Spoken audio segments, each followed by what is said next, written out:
Hello दोस्तों, नमस्कार। मैं हूं रमेश वर्मा। स्पीति ट्रिप का यह सेकंड पार्ट है। पहले पार्ट में मैंने सफ़र किया था रिकोंगपिओ से नाको तक। इस वीडियो में मैं सफ़र करने वाला हूं नाको से काजा तक। नाको की ब्यूटी देखिए फ्रेंड्स, अमेजिंग। मेरे पास शब्द नहीं है इस ब्यूटी को डिस्क्राइब करने के लिए।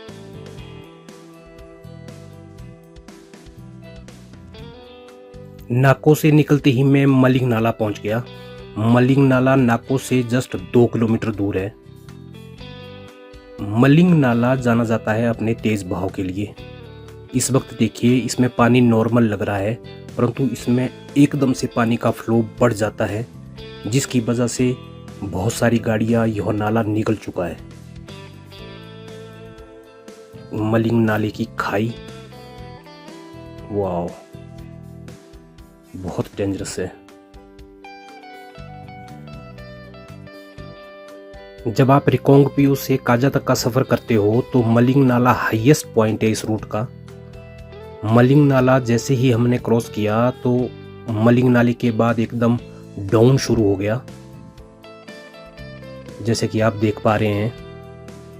रोड की कंडीशन एकदम से ठीक ठाक है और लोकेशन भी डिफरेंट है।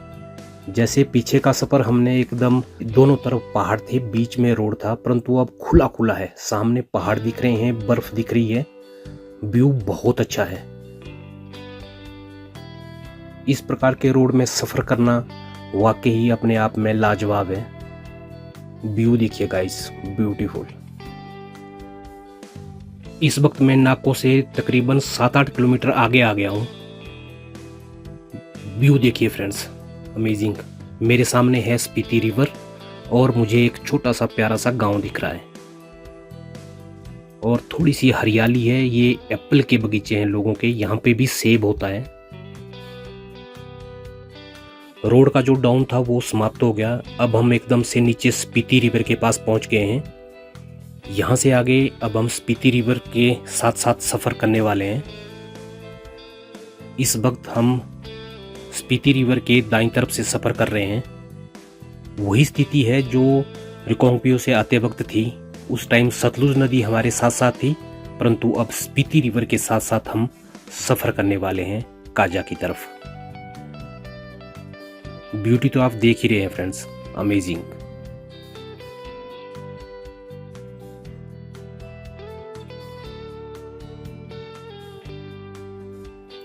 इस वक्त मैं चांगो पहुंच गया हूं। ये देखिए, चांगो ब्रिज है। ये चांगो भी जाना जाता है अपने सेब के लिए, अपने डिलीशियस सेब के लिए जाना जाता है चांगो। छोटा सा गांव है परंतु बहुत सुंदर है।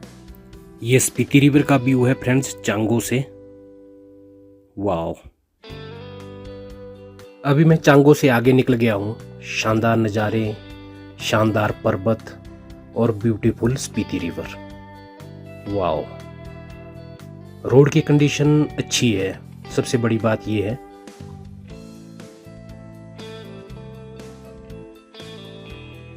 चांगो से कुछ 1 किलोमीटर चलने के बाद मैंने स्पीति रिवर को क्रॉस किया।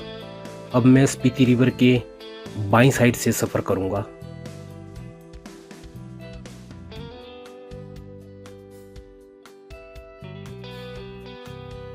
अभी मैं शलखर विलेज पहुंच गया हूं। पहाड़ों के बीच ये शलखर विलेज बहुत सुंदर लग रहा है।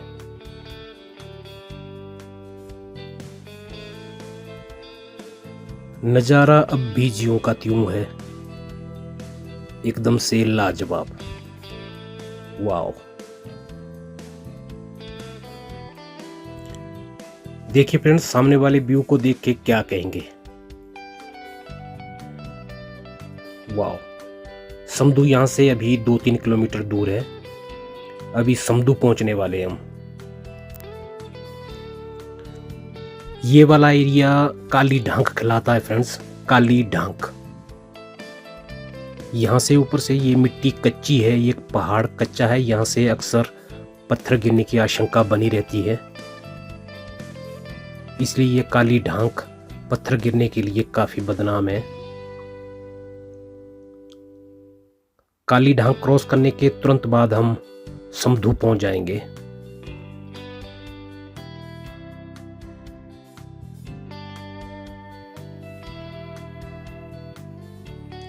नाको से लगभग 40 किलोमीटर का सफर करने के बाद हम समधू पहुंच गए।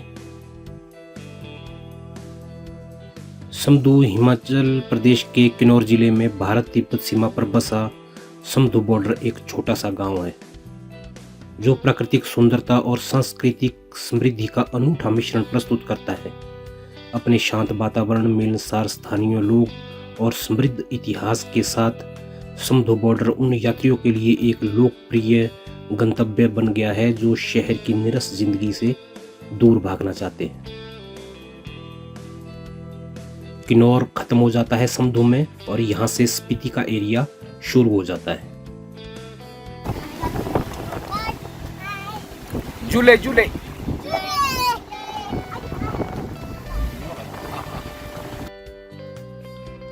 समधू में चेक पोस्ट है। यहाँ पर गाड़ी का रजिस्ट्रेशन करवाने के बाद मैं आगे निकल गया स्पीति की तरफ।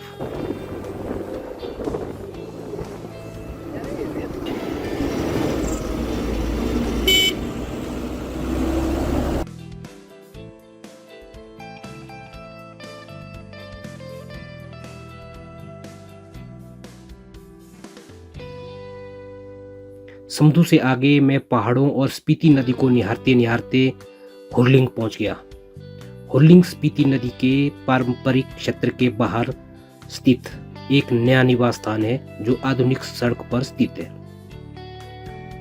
जो इसे किन्नौर से जोड़ती है। इसमें 36 घर हैं जिसमें से अधिकांश 1962 के भारत चीन युद्ध के बाद सीमावर्ती गांव कोरिक से उजड़ गए थे। पारंपरिक कृषि भूमि, चारागाह स्थल, रिश्तेदारी और वैवाहिक संबंध, साथ ही मठवासी संबंध चीनी तिब्बत तक फैले हुए थे। 1962 के बाद कोरिक के निवासियों को लगभग 25 किलोमीटर दूर हुरलिंग में स्थानांतरित कर दिया गया। कोरिक हुरलिंग के लोगों ने न केवल चीनी पक्ष में अपनी भूमि और परिवारों तक पहुंच खो दी बल्कि अपने मठ से भी संपर्क खो दिया।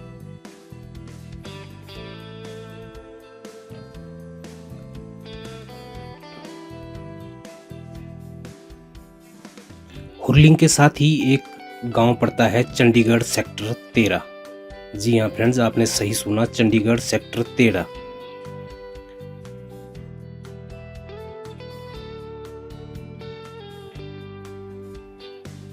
यह एक ऐसी जगह है जहां पर्यटक जाना पसंद करते हैं।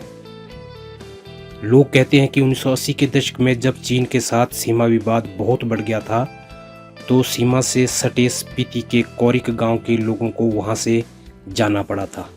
लोग कहते हैं कि उस समय जब पूर्व प्रधानमंत्री इंदिरा गांधी सीमा पर गई थी तो उन्होंने इस गांव के 33 परिवारों से कहा था कि वे चंडीगढ़ चले जाएंगे जो पंजाब और हरियाणा की राजधानी है। हालांकि कुछ समस्याओं के कारण यह वादा पूरा नहीं हो सका। कोरिक गांव के परिवारों को सेना ने वहां से तुरंत हटा दिया तथा उन्हें सीमा से 33 किलोमीटर दूर जमीन दे दी जिसे उन्होंने चंडीगढ़ नाम दिया।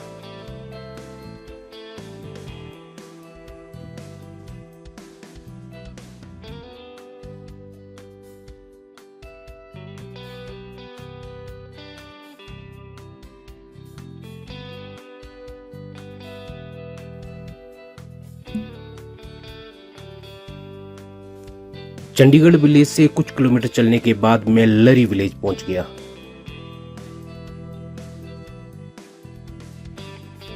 लरी जो कि बहुत खुली जगह है, यहाँ सेब भी देखने को मिलते हैं। बहुत सारे एप्पल के गार्डन हमें दिखे, इसलिए यहाँ पे हरियाली भी बहुत है।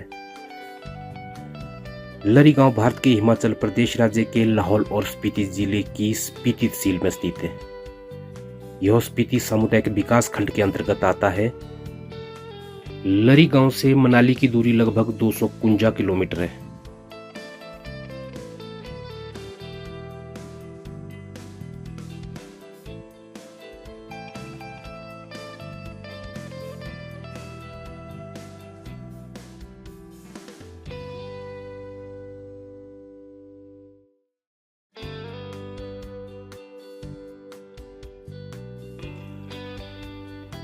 लरी गांव से 2 किलोमीटर आगे पड़ता है ताबो विलेज।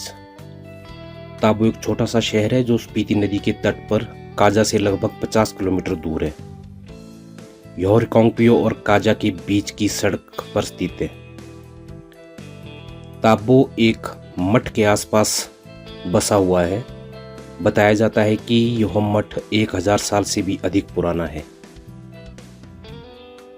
यहाँ तक कि दलाई लामा ने भी ताबो में रहने की इच्छा जताई है, क्योंकि उनका मानना है कि ताबो मठ सबसे पवित्र मठों में से एक है।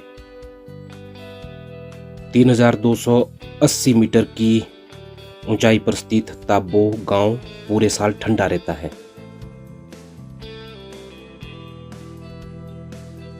स्पीति घाटी में पर्यटन में वृद्धि के बाद से यह काजा से आने जाने वाले लोगों के लिए एक पड़ाव के रूप में कार्य करता है।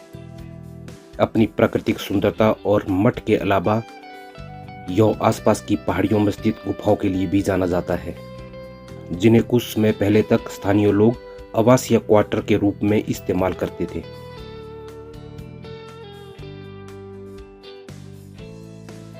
कम यात्रा की गई सड़क अक्सर सबसे लुभावने अनुभवों की ओर ले जाती है। यदि आप हिमालय की गोद में एक अनोखे रोमांच की तलाश कर रहे हैं तो स्पीति घाटी की सड़क यात्रा एक आदर्श विकल्प है। यह रोमांचक यात्रा विस्मयकारी परिदृश्य, प्राचीन मठ और क्षेत्र की अनूठी संस्कृति की झलक प्रदान करती है। ताबो से काजा तक की दूरी है लगभग 47 किलोमीटर की दूरी है और सड़क की स्थिति और रास्ते में रुकने के स्थान के आधार पर इसे लगभग 2-3 घंटे में पूरा किया जा सकता है। यह मार्ग आपको स्पीति घाटी के उबड़ खाबड़ इलाकों से होकर ले जाता है, जहां आपको नाटकीय परिदृश्य, गहरी घाटियां और बर्फ से ढकी चोटियां देखने को मिलती है।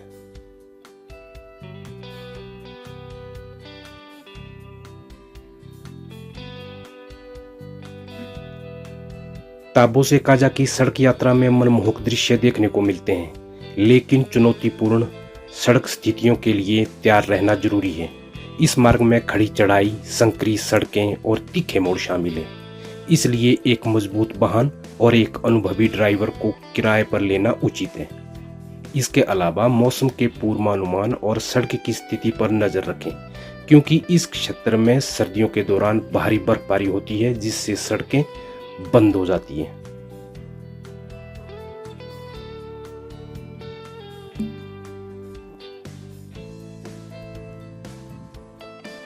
ताबो से लगभग 50 किलोमीटर का सफर करने के बाद मैं काजा पहुंच गया।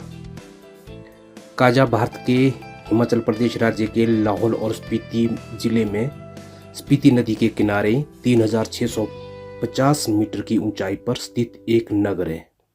यह स्पीति घाटी में स्थित है और इसका सबसे बड़ा नगर व सांस्कृतिक केंद्र है। यहाँ का पर्यावरण एक शीत मरुभूमि है।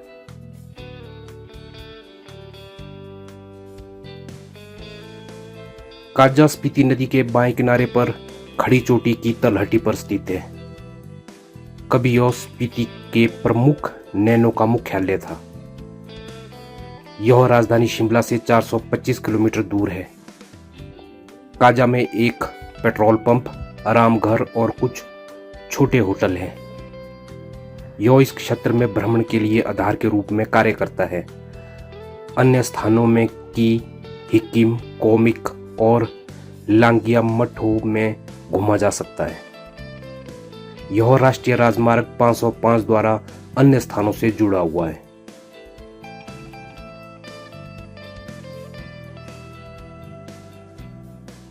धन्यवाद।